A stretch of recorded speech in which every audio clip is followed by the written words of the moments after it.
जय माँ दुर्गा। सृष्टि स्थिति विनाशना शक्ति भूते सनातनी गुणाश्रय गुणमय नारायणी नमस्तुते। सृष्टि स्थिति और विनाशना इन तीनों की अधिष्ठात्री देवी हैं माँ दुर्गा।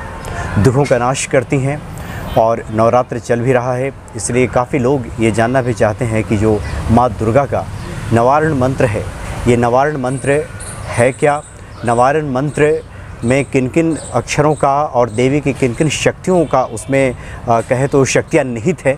हम इसके बारे में बात करेंगे और साथ ही इस मंत्र को सिद्ध कैसे किया जाए, कितना फलदायी है लोगों के लिए, इस पे हम बात करेंगे। और इस वक्त हमारे साथ पंडित राकेश शास्त्री जी उपस्थित हैं। स्वागत है आपका पंडित जी। पंडित जी, जैसा कि मैंने जिक्र किया कि माँ की महिमा तो अपरंपार है, शीघ्र प्रसन्न भी हो जाती हैं। निवारण मंत्र कितना फलदायी है इस कलयुग में? जी देखिए, आपने जैसा प्रश्न किया है बहुत ही उत्तम प्रश्न आपने किया है, क्योंकि नवरात्रि का समय भी समय चल रहा है और देवी जी की महिमा तो खैर ही है। नवरात्रि का मतलब ही है 9 दिन का व्रत रहना, 9 दिन 9 शक्तियों की उपासना करना। तो ये जो निवारण मंत्र है, तो ये निवारण मंत्र वास्तव में माँ भगवती का बीज मंत्र है। बीज मंत्र है, बीज अच्छा। मंत्र है जी। इसमें स्तुति भी की गई है। देवी प्रपन्नार्ति हरे प्रसीद हो, प्रसीद मातर जगतो खिलस्य, प्रसीद विश्वेश्वरी पाहि विश्वम त्वमीश्वरी देवी चराचरस्य।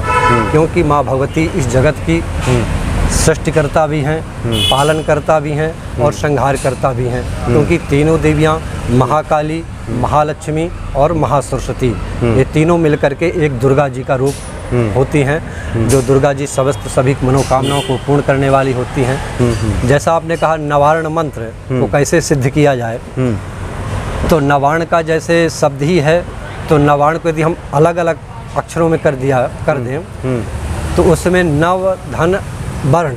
अच्छा। तो नव माने नया या कि नौ मतलब 9 सी संख्या। हाँ जी। और वर्ण माने अक्षर। हाँ। तो ये 9 प्रकार के वर्ण हो गए। कौन कौन से हैं ये? वही है ऐम भ्रीम क्लीम चामुंडाई विच्चे।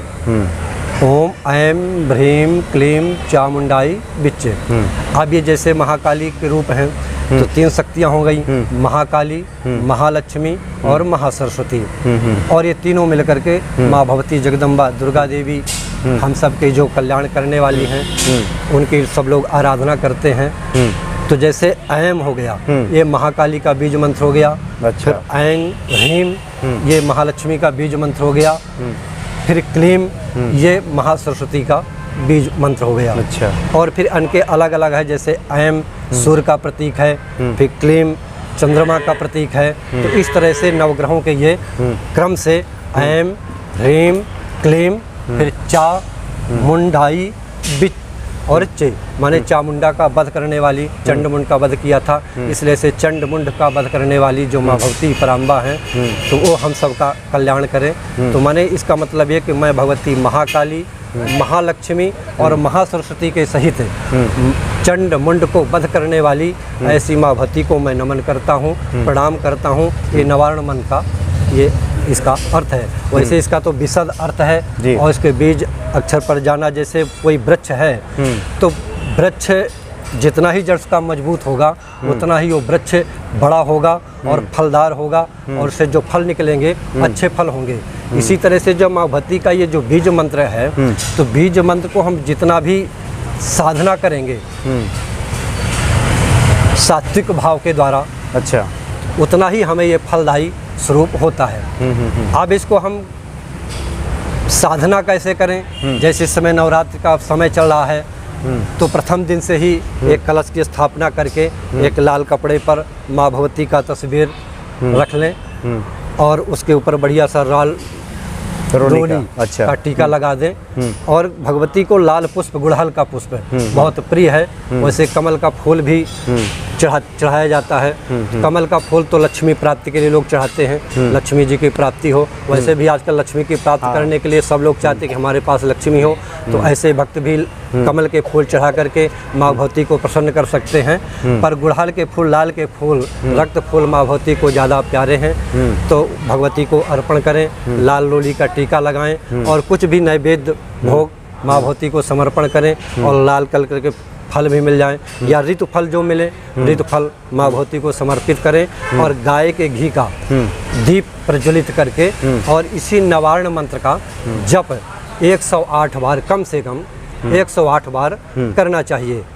यदि हम ऐसा प्रतिदिन करते हैं तो ऐसा करते करते हमारा जो मंत्र है वो सिद्ध हो जाता है और अंत में जो हम चाहते हैं, जो हमारी मनोकामना है, माँ भगवती हमारी मनोकामना को पूर्ण करती हैं। वैसे तो जप संख्या बहुत है, जितना भी कर सकें, अधिकस्य अधिकम फलम, जितना फल किया जाए उसका फल अधिक है, पर कम से कम प्रतिदिन 108 बार जप करने का इसका विधान है। फिर माँ भगवती के अंत में आरती करें और पुष्पांजलि समर्पित करके माँ भगवती के चरणों में अपना क्षमा प्रार्थना करे।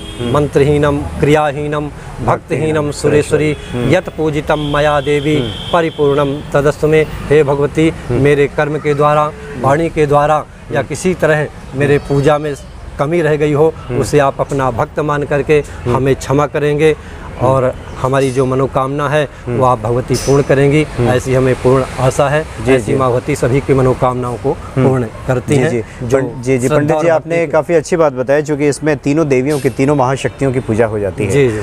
और ये 9 अक्षर से बना हुआ है, इसलिए इसको नवारण मंत्र कहते हैं। अच्छा पंडित जी, जो लोग इसको जप करें तो किस माला का इसमें प्रयोग करें? देखिए, वैसे माला के लिए सबसे सर्वमान्य है रुद्राक्ष का माला। रुद्राक्ष का? जी जी। तो रुद्राक्ष का माला से हम इसको, एक गुमुखी होती है तो उसके अंदर डाल करके और माला की भी पूजा की जाती है इसमें। तो माला की भी पूजा करके उसको इसे स्तुति भी की जाती है। माम माले महामाये सर्वशक्ति स्वरूपिणी चतुर्वर्गस्त्वयि निस्तंग सिद्धिदा भव। माने जो माला मैं कर रहा हूँ इससे मुझे सिद्धि प्राप्त हो, तो चंदन अक्षत फूल लगा करके और माला को प्रणाम करके और फिर जप गोमुखी में डाल करके और फिर जप करने का विधान इसका मतलब रुद्राक्ष से किया जाए तो ये बहुत बढ़िया फलदायी है, फलदायी होता है। वैसे कमल के द्वारा भी किया जा सकता है, कमलगट्टे का माला, उसके भी माला होती है लक्ष्मी प्राप्ति के लिए। कुछ लोग ये रक्त चंदन की भी बात करते हैं। हाँ, वो रक्त चंदन, क्योंकि रक्त चंदन देवी भगवती को चढ़ाया भी जाता है, टीका भी लगाया जाता है, रक्त चंदन का विशेष महत्व है। तो उस रक्त चंदन से भी माँ भगवती की आराधना और जप किया जा सकता है और वो भी फलदायी होता है, ऐसा शास्त्रों में। तो ये जो ओम ऐंग ह्रीं क्लीं चामुंडाय विच्चै, ये जो मंत्र है, अगर कोई भक्त चाहे कि इसको अपने दैनिक पूजा में शामिल करे तो क्या ये सालों भर कर सकता है? हाँ, किया जा सकता है, उसमें कोई दिक्कत नहीं है। भगवान माँ भगवती की आराधना ये तो दिन प्रतिदिन अपनी दिनचर्या में ही बना लेनी चाहिए कि जब हम अपने पूजा कक्ष में जाएं तो वहाँ पर बैठ करके बढ़िया पवित्र होकर के आचमन करके संकल्प करके, जैसे ये भी जो हमने बताया पहले, तो संकल्प जरूरी है, क्योंकि बिना संकल्प पे कोई काम अधूरा नहीं होता है। संकल्प का मतलब है हमारे उद्देश्य। संकल्प है क्या? संकल्प के 4 अंग होते हैं। अच्छा। वो कौन कौन से हैं बताया गया है। सबसे पहले तो काल, स्थान, कर्ता और उद्देश्य, ये संकल्प के 4 हमारे अंग हैं। बिना इनके हमारा पूजा अधूरी होती है।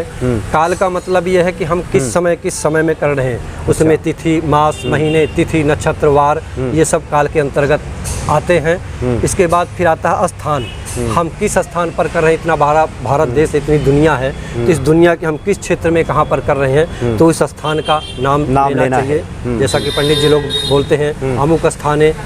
और इसके बाद फिर आता है कर्ता। कर्ता यानी कर्म करने वाला, उसका नाम, जी उसका नाम, गोत्र इत्यादि जो बुलवाते हैं पंडित जी लोग कि आप अपना नाम लीजिए, अपना गोत्र का नाम लीजिए, तो अपना गोत्र, अपना कर्म, ये हो गया कर्ता। और फिर इसके बाद होता उद्देश्य। उद्देश्य का मतलब है कि हम, हमारा जो हम पूजा कर रहे हैं, जप कर रहे हैं, तो इस जप का हमारा उद्देश्य क्या है, हमें उससे फल की प्राप्ति हमें क्या मिलेगी। जैसे पूजा की 2 विधियाँ बताई गई हैं। एक है कि हमारी मनोकामना की वृत्ति के लिए, माने मानसिक हमारे उससे लाभ है। एक माने कहने का मतलब ये है कि हमें उससे क्या मिलेगा और क्या नहीं मिलेगा। जी हाँ, जी हाँ। एक निष्काम भक्ति और एक सकाम भक्ति। भक्ति के 2 रूप बताए गए, एक सकाम, एक निष्काम। सकाम ये है कि वही हम जो संकल्प करते हैं कि हमारा उद्देश्य करने का क्या है, हम कोई अनुष्ठान करते हैं तो अनुष्ठान का हमें फल क्या मिलेगा, ये सकाम भक्ति कहलाती है। पंडित जी बहुत अच्छी आपने बात बताई। अगर कोई हिंदी में चाहे कि वो संकल्प लेना चाहता हो तो शुरुआत कैसे करे? अगर मान लीजिए उदाहरण के तौर पे मैं अगर मनोज भारद्वाज हूँ तो मैं शुरुआत कैसे करूँगा? जैसे संस्कृत में नहीं बनता है तो उसमें अमुक स्थान माने अपने स्थान जिस स्थान में बैठे हैं, जैसे शुरू में कहेंगे कि मैं मनोज भारद्वाज आज इस वसुंधरा सेक्टर 13 के स्थान पे मैं हमारा जो मकान पूजा कर रहा हूँ, मकान नंबर ये है।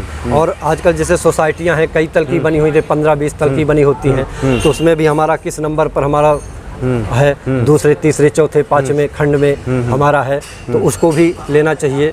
उसके बाद मैं भारद्वाज गोत्र में उत्पन्न हुआ, अपना गोत्र बोल करके और अमुक नाम अमुक स्थान और आज की तिथि क्या है, आज का दिन क्या है, कौन सा महीना चल रहा है, ये सब अपने को हिंदी में बोल करके और फिर हमारा करने का उद्देश्य क्या है, ये उद्देश्य हम अमुक कामना के लिए काम कर रहे हैं, जल ले करके और उसको माँ भगवती के चरणों में छोड़ दें। यही हमारा, जैसे हम पत्र लिखते हैं, लेटर लिखते हैं तो उसमें सारी अपनी समाचार तो डाल दें, लेकिन यदि उसमें पता ना डाला जाए कि इसको पत्र लेटर कहाँ जाना है तो फिर तो ये प्रतिदिन के पूजा में भी संकल्पित अगर हुआ जाए जी तो ये मतलब होना आवश्यक होता है, होना आवश्यक है। अच्छा, प्रतिदिन भी अगर आप पूजा करें तो यदि हम सकाम भक्ति कर रहे हैं तो जरूरी है।